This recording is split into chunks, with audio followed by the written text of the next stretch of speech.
안녕하세요. 모빅을 배워가는 모빅베어입니다. 요즘처럼 시장이 어수선할 때 다들 마음 한켠이 무거우시죠? 하락장에 대한 아픔은 아무리 많이 경험해도 큰 고통으로 다가오는 것 같습니다. 비트코인 대하락장이 이어지던 2022년 7월 15일 지혜의 족보 채널에 느닷없이 로댕의 조각상 영상이 올라옵니다. 2022년 그 하락장의 끝에서 많은 비트코이너들의 마음을 붙잡아준 로댕의 조각상 이야기를 함께 나눠보려 합니다. 1884년 프랑스 북부 칼레시에서 한 조각 의뢰가 들어옵니다. 우리 도시를 구한 영웅 6명을 기리는 조각상을 만들어주세요. 그리고 10년의 세월 끝에 로댕이 완성한 작품이 바로 칼레의 시민들입니다. 그런데 이 조각상은 조금 이상합니다. 영웅의 위엄이나 당당한 승리의 표정이 없어요. 오히려 절망과 공포 그리고 체념이 담겨 있습니다. 마치 몸이 흘러내리는 것 같은 형상이죠. 왜일까요? 1347년 백년 전쟁 당시 칼레시는 1년 넘게 영국군의 포위에 저항하다가 결국 항복합니다. 그때 영국 왕 에드워드 3세는 말했습니다. 도시의 생명을 살려주는 대신 가장 명망 있는 시민 6명이 나와 목에 밧줄을 걸고 맨발로 도시 열쇠를 가져오라. 하지만 문제는 누가 그 6명이 되느냐였습니다.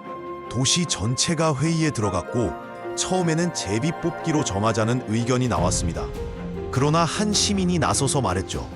그렇게 하면 그저 운이 나빠 죽는 게 되지 않겠습니까?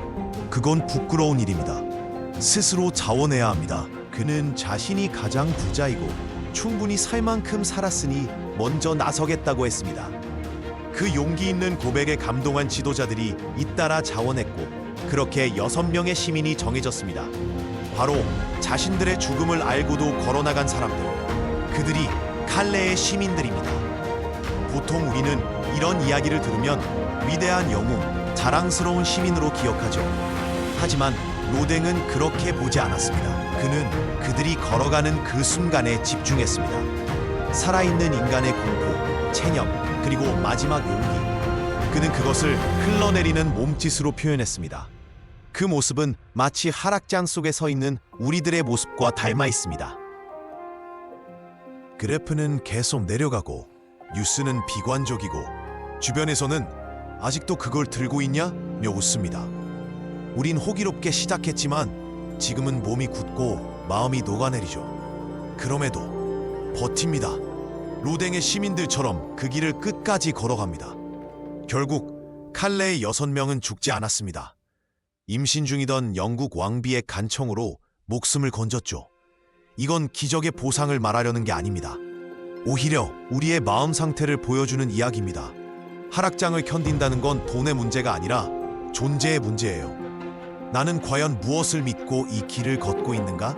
그 질문 앞에 선 우리 모두의 이야기죠. 비트코인은 겉보기보다 훨씬 강합니다. 떨어지는 듯하지만 시간이 지나면 언제나 반등합니다. 마치 철로 만들어진 로댕의 조각처럼 형체는 흐물거려 보여도 결코 녹아내리지 않습니다. 비트코인이 그렇게 걸어왔다면 모빅은 더 험한 길을 걷고 있을지도 모릅니다. 이제 바닥을 확인하고 다시 아사비아의 온기를 느끼며 조금씩 일어나고 있는 지금, 우리가 잊지 말아야 할 건 단 하나입니다. 영웅의 표정이 아니라 흘러내리는 표정으로 걷는 길. 그 길은 결코 영웅의 모습이 아닐 겁니다. 수많은 오해와 곡해 속에서 상처투성이로 걸어가야 할 길이겠죠. 하지만 그게 바로 커미트먼트의 길, 그리고 모빅의 길입니다. 누군가는 비웃겠죠.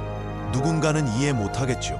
하지만 결국 흘러내리는 듯 보이지만 무너지지 않는 이 길 위에서 우리는 다시 일어날 겁니다.